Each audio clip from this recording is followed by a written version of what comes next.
Welcome back to another episode of the Tech Talks Daily Podcast. I'm your host, Neil C. Hughes, and today we're going to be venturing into the transformative world of manufacturing technology. And I've got a special guest to help us do just that. His name's Artem Kroupenev, and he's the VP of Strategy at a company called Augury. And in this rapidly evolving sector, Augury seems to be at the forefront, leveraging AI and IoT to revolutionise how factories operate. And we are living in an era where AI co-pilots are becoming an integral part of every job, especially in manufacturing. And this integration promises not only safer work environments, but also unparalleled efficiency and critical insights right from the production level. And my guest today, Artem, he's going to be bringing a wealth of knowledge and experience to the table, overseeing Augury's innovative solutions that are trusted by industry giants from PepsiCo to Colgate. So I want to learn more about Augury's AI-based machine health and digital transformation solutions and how they're reshaping the manufacturing landscape. And if we've got time, also explore the concept of production health, which combines machine health and process health to provide comprehensive AI-driven insights for manufacturing operations. But what does all that mean in the real world? What are AI co-pilots, and how will they enhance every aspect of production from safety to sustainability? Well, buckle up and hold on tight, because no matter where you're listening in the world, it's time for me to beam your ears all the way to California, where today's guest is waiting to join us. Can you tell everyone listening a little about who you are and what you do? So my name is Artem Kroupenev. I head strategy at a company called Augury. My background before joining Augury about 7.5 years ago has been in startups in the AI and enterprise software space. I've been doing technology as either a co-founder of a company or as somebody who leads parts of product and strategy for about 15 years or so. And today I head at Augury a number of kind of future-looking initiatives and some parts of what we do in terms of what comes next, what's the strategy, how do we serve our customers better, how do we make sure that we create solutions to fundamental problems within the industry that we operate in. And Augury is in the manufacturing and industrial space. We are a company that has created a couple of categories within the space. And one of them is called machine health. The other one is called process health, and they kind of together tie into a wider category, which we call production health. And I'll tell you what those mean. But Augury is a company that was founded in Israel. We still have a large team in Israel. Most of product and R&D is there. And that team is incredibly resilient and agile, and obviously dealing with the aftermath of the horrible events that happened on October 7th.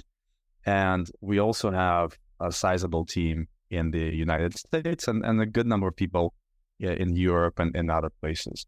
We serve over 100 industrial manufacturing customers, about 150 actually.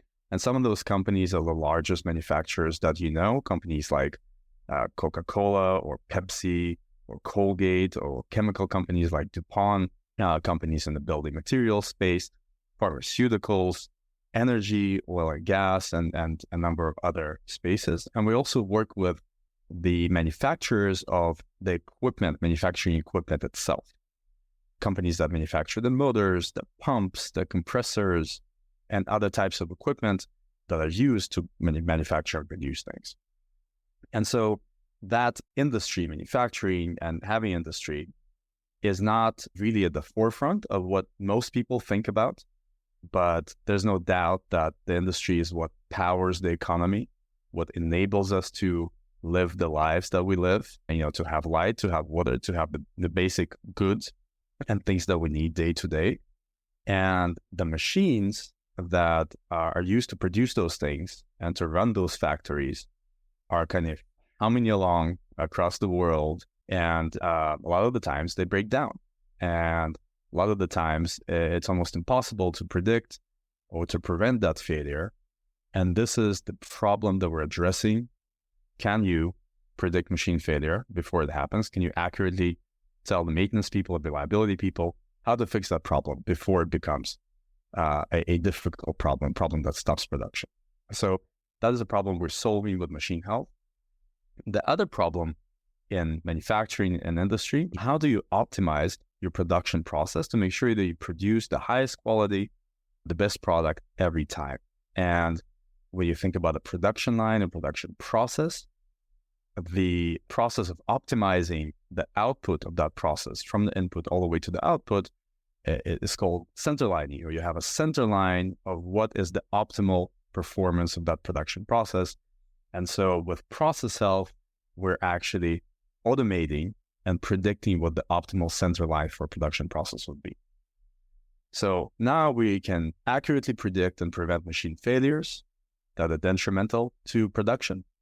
And now we can also optimize the process automatically. And when we combine those two, this is what we call taking machine health and process health together into production health. And production health goes beyond just optimizing machines individually, processes individually, but also looking holistically at the way the factory operates, or even a network of factories operates, and to provide insights on whether it's better for me to produce a certain product in this place, or whether it's better for me to optimize my maintenance in a certain way so that I can produce better product. And as an outcome of that, of course, there's a reduction in cost. Of course, there's an optimization of how much those factories can produce, but also there's a significant environmental impact, because essentially you're producing more and better with less energy, less resources. You need to build less factories and so forth. So this is the impact that Augury is aiming to achieve and actually is providing for the world today with its process health and machine health solutions. Well, it's a huge pleasure to have you on the podcast. And one of the things I try and do every day is demystify complex technologies and also talk about the real life problems that we're solving here. And one of the things that attracted me to you is what you're doing here and your work in the world of manufacturing. So just to bring to life what you were just talking about there, can you expand on how AI co-pilots on the factory floor are not just augmenting human capabilities, but also they're transforming the very nature of manufacturing jobs at the moment?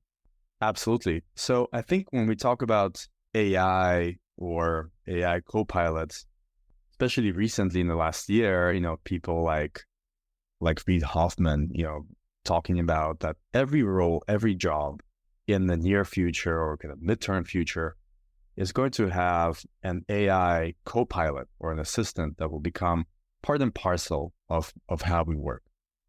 And that is, I think, accurate in the sense of the knowledge work that people do, especially significantly augmented today by Gen AI capabilities and applications. But when we look at the manufacturing space, I think the picture is a little bit different, and it's a bit more complex, because as opposed to just pure knowledge work, let's say law or consulting or writing and so forth, within the manufacturing space, you don't just have the digital world of kind of the bits and bytes or the kind of human world neurons. You also have the bolts and the atoms of the physical machines and the physical things that are in manufacturing. And so those physics are incredibly important to understanding how AI impacts manufacturing or industry in general. And when we think about AI within that space, again, just to simplify it, there are three problems, I would say, three general categories of problems that are being solved with AI. The first one is a classification problem, meaning, is there a specific root cause for a specific problem that we're experiencing? And can we use AI to classify what that root cause is, what the problem is? And that goes down to the physics of the machines. The second problem is, let's say we have many different parameters and inputs and outputs, and we need to understand what is the optimal way to put the settings together, to put those inputs and outputs together, to provide the kind of the optimal way to produce something at this given point. So that is an optimization problem, which is different from classifying a specific physical problem with classification.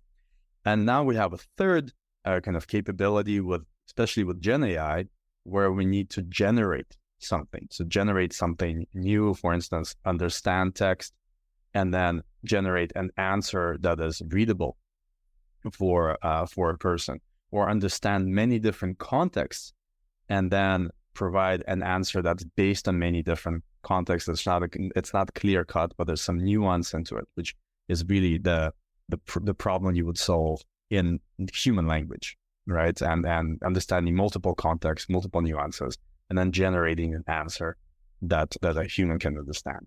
So those are the 3 different areas where AI is applied. And to put it more practically, with machine health, predicting machine failure for a piece of rotating equipment like a pump or a motor or maybe an extruder, right? Different types of machines that are used in the manufacturing process.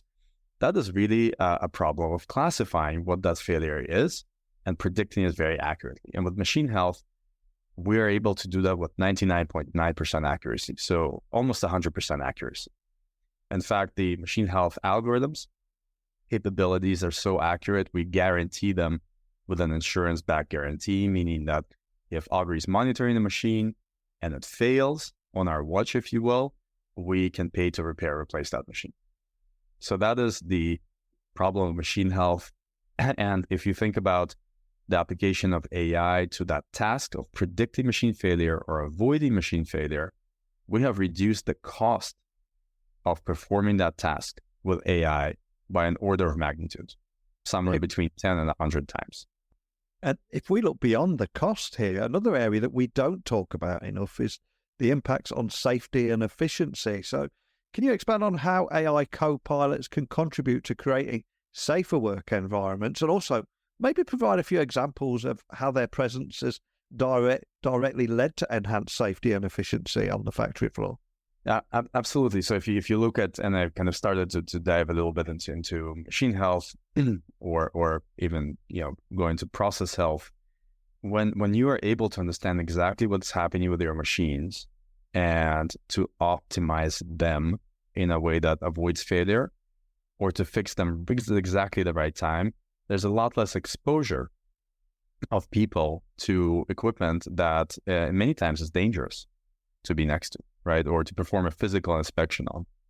So if you know exactly what you're looking for, you know exactly what maintenance routine you need to perform, or you know exactly how to change the settings on that machine, it minimizes exposure to potentially risky events, and also obviously minimizes the risk of that machine failing catastrophically or something happening in the process that could be catastrophic, that can actually pose a danger either to people working in the plant or to affect, the quality of the product that's being produced in a way that that product needs to be scrapped, or, in the worst case scenario, would cause some kind of collateral damage. So that's really the safety aspect of it. Eventually, when you think about, these machines and processes being optimized, there's a lot of automation, a lot of autonomy that can happen, which will limit the exposure for people and ultimately produce better products that are safer in general.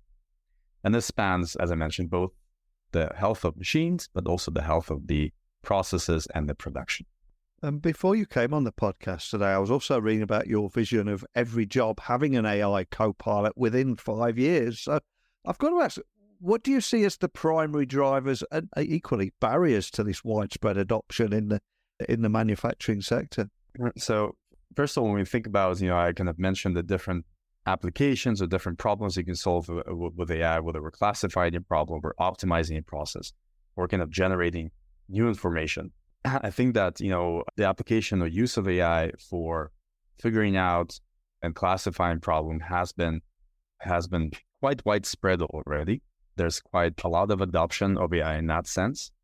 And kind of the machine health use case or the predictive maintenance use case is the number one use case today in terms of adoption of manufacturing. Obviously, not everyone has adopted it yet. We're in the beginning of its adoption, but it's definitely a leading use case. And the second use case is that optimization use case, which is also part of what we provide with process health. Can I optimize my process? Can I optimize my supply chain? Can I optimize a number of different things in terms of recipes and inputs and outputs? So those are already widely used and adopted, but in their context, they're seen as use cases that serve a certain function. they serve either maintenance or reliability, or they serve engineering, process engineering, and enable them to do parts of their job dramatically better, or even address the majority of what people are struggling with in those functions. What would enable us to have much wider adoption of AI in general, I believe, is not just replication of these use cases, but also the addition of kind of more of a generative AI component, where the artificial intelligence, insofar as it can understand things, right, can actually understand not just the signals around the equipment or the tags and inputs from a production process, but it can actually understand human language and respond in human language.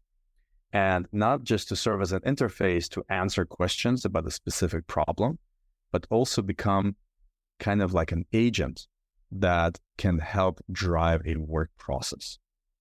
And what that means is, what is a true AI copilot? It's really a copilot or application that can look at how the process is performing and kind of ask or interface with a different type of AI that can actually optimize the process, can interface with an AI that can optimize the health of equipment and machines, and then provide a plan on what the people should do and what are the changes that need to be made, either tactically or more strategically across the plant, and serve as a real partner in being able to run production more efficiently.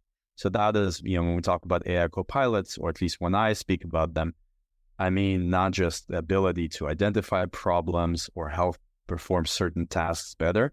I also think about a more strategic role that, AI that acts more like an agent that can help you perform a more executive, a wider role a lot more effectively. Love that. And for anybody listening from the manufacturing industry that sat on the fence and concerned about what the steps to take or what's holding them back, what would you say are the most significant challenges manufacturers are facing right now, especially when integrating AI co-pilots into their existing workflows? And how are you helping them overcome some of these challenges?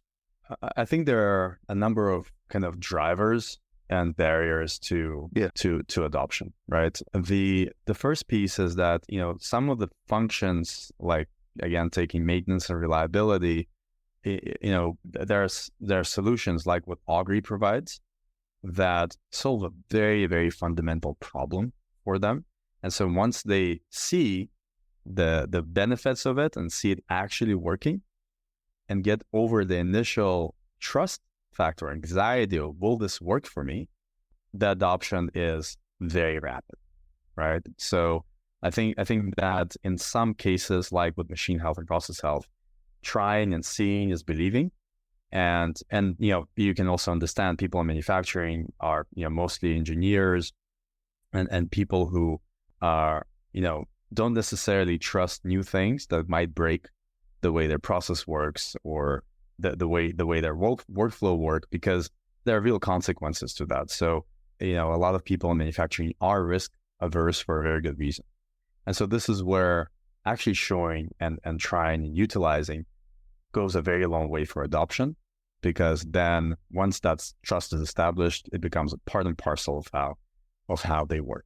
And when we think about going beyond those functions and introducing a wider application of AI, or maybe AI that can tie between a number of different use cases, to start relying on it to run operations, for a whole plant, for instance, or start to introduce it across a number of different functions. There, we need to understand that it is not just a specific role that's responsible for its adoption. It's actually a group of people, and a group of people that are not traditionally seen as, adopters of technology, whether it's IT or people on the operational side. And we need a mix of people from the business side, from the manufacturing side, from the engineering side, to actually come together and think about what are the best applications and use cases that we can drive here.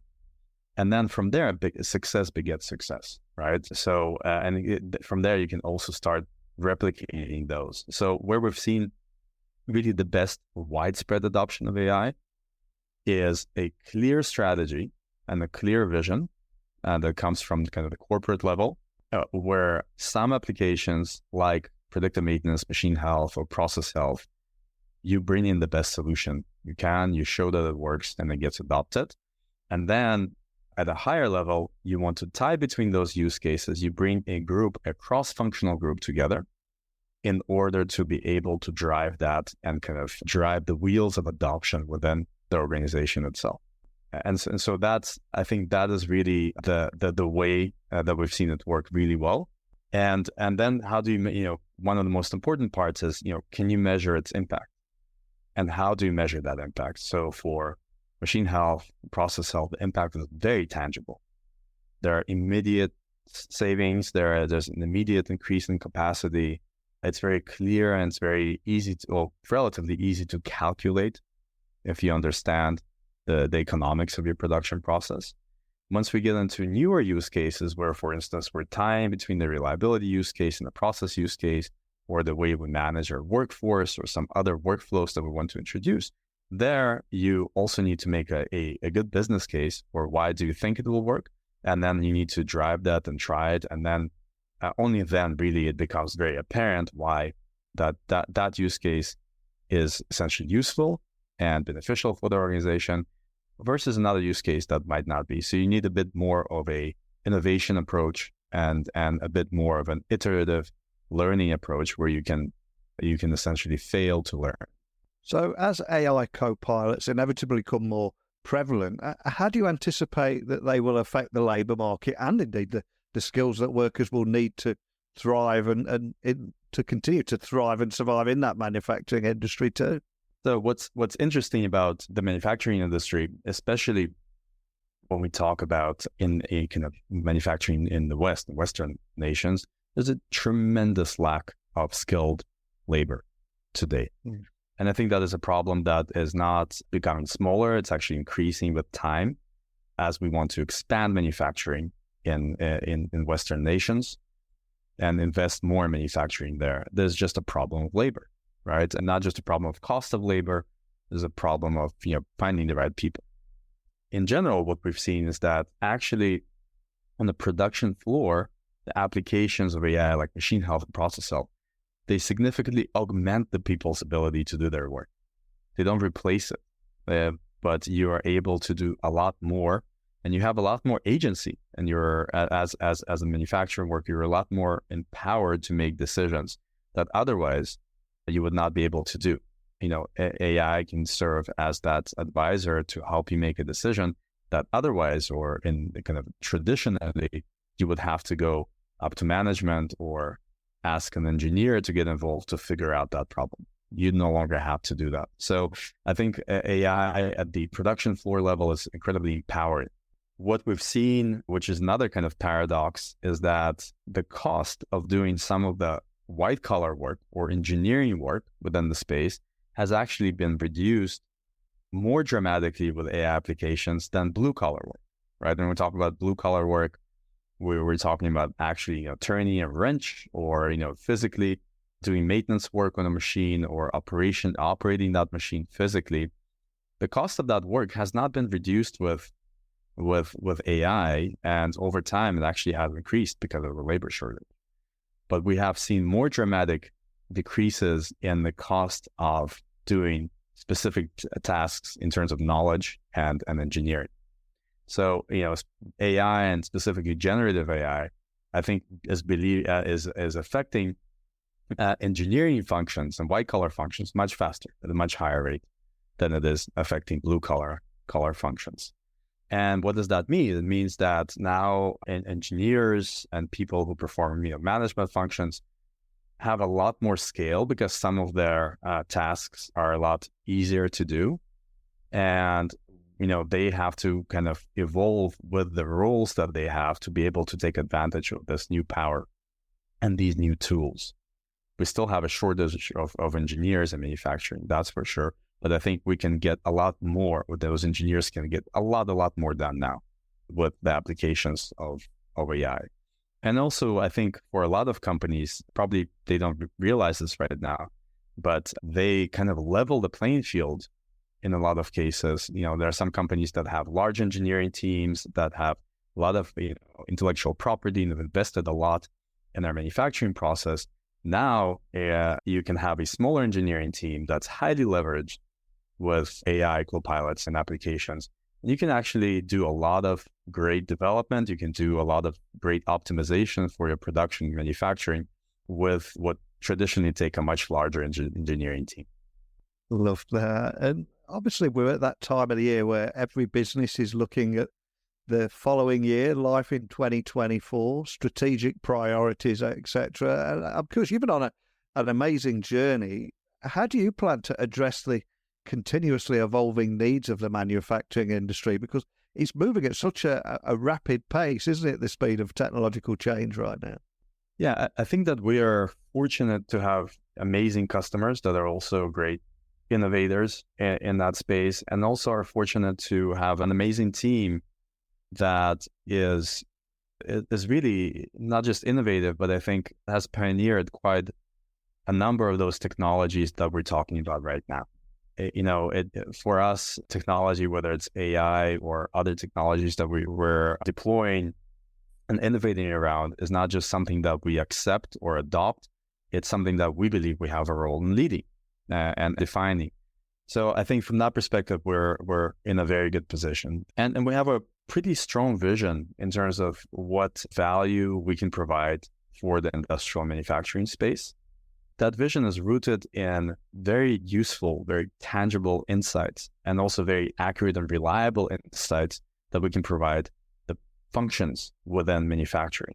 And then also providing insights that tie between those functions in a way that otherwise is really not possible without the kinds of applications that we provide. So our vision is really to help our customers move towards more advanced stages of what we call production health. And this is part of our roadmap. This is part of our work with our customers, being able to redefine and cover more production equipment, being able to more accurately provide optimization for production processes, being able to suggest and help our customers optimize the way people work within that environment, become more skilled, a lot smarter, leverage these technologies a lot better, and ultimately have real innovation in manufacturing, not just have their production lines run in a healthy manner, but really innovate, introduce new products, introduce products that are a lot more environmentally conscious, a lot more sustainable, and to do it at a much more rapid pace that meet demand in a much more efficient way.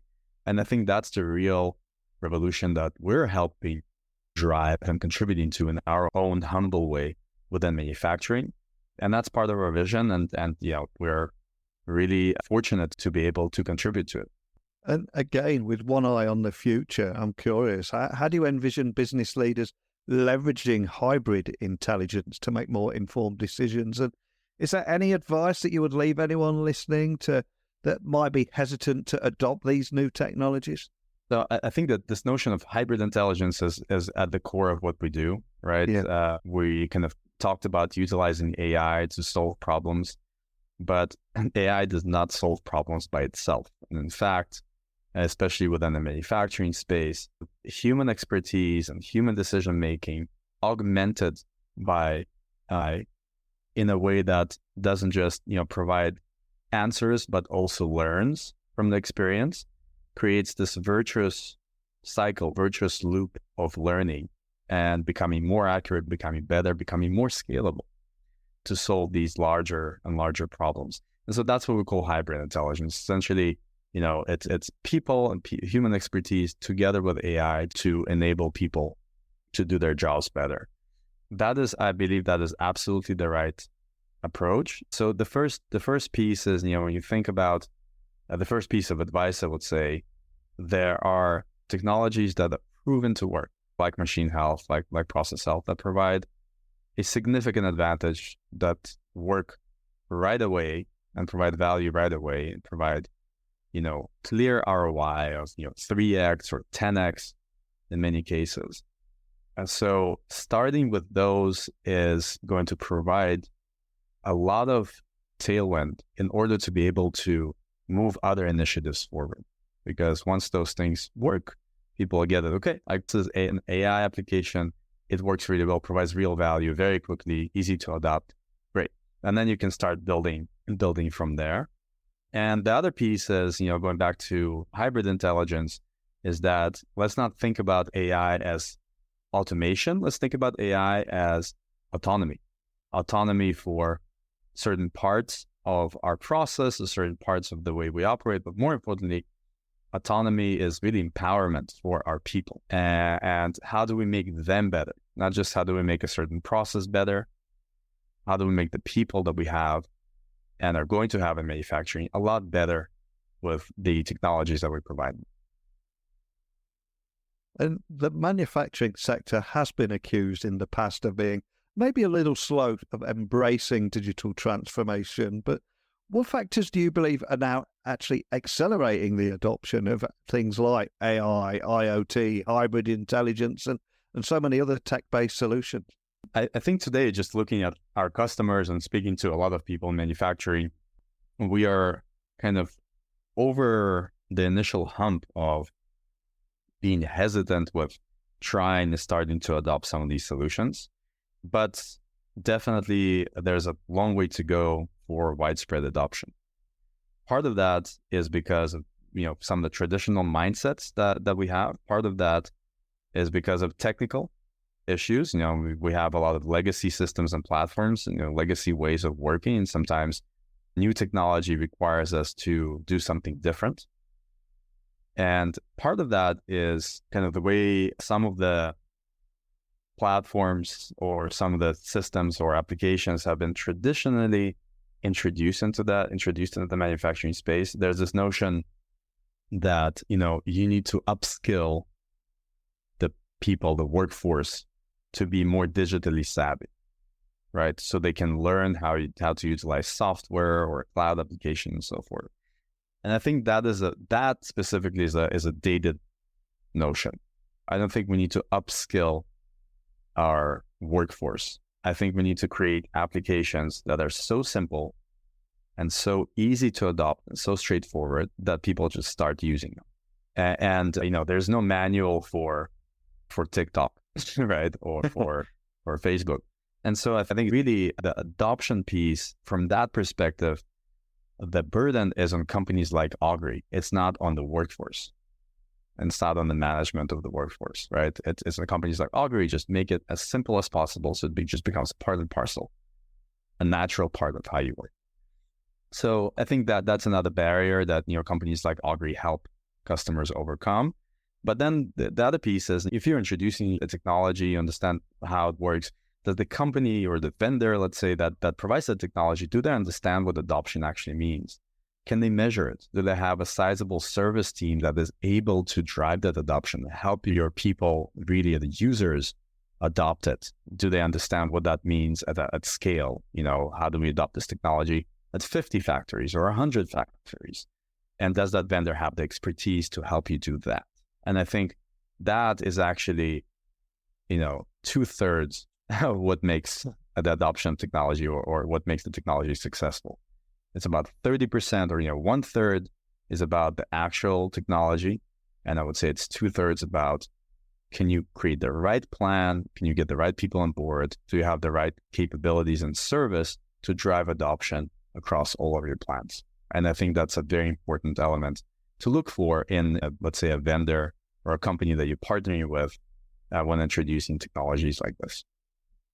Love that. And of course, many in the industry will be looking to you and indeed your solutions to help lead the way. But on behalf of other leaders listening around the world, a question I've got to ask is, where or how do you self-educate to stay on top of these trends and to help you lead the way as an individual? Anything you can share around that? Yeah, absolutely. So I think that I like to learn. Yeah. Okay, I'm naturally curious. And I find that, I actually get depressed if I'm not learning or the pace of my learning is not fast enough. So I have some kind of natural, I think, mechanism that tells me if I'm learning fast enough or if I'm learning enough because I enjoy it. There's probably some reward mechanism in my brain that really has learned to reward learning. in a good way. And so definitely there's, the information that I get from industry and from customers and from mentors and from people working in the company on a daily basis. That's just part of the job. But I also like, and this is part of my education. I studied political science and philosophy and strategy.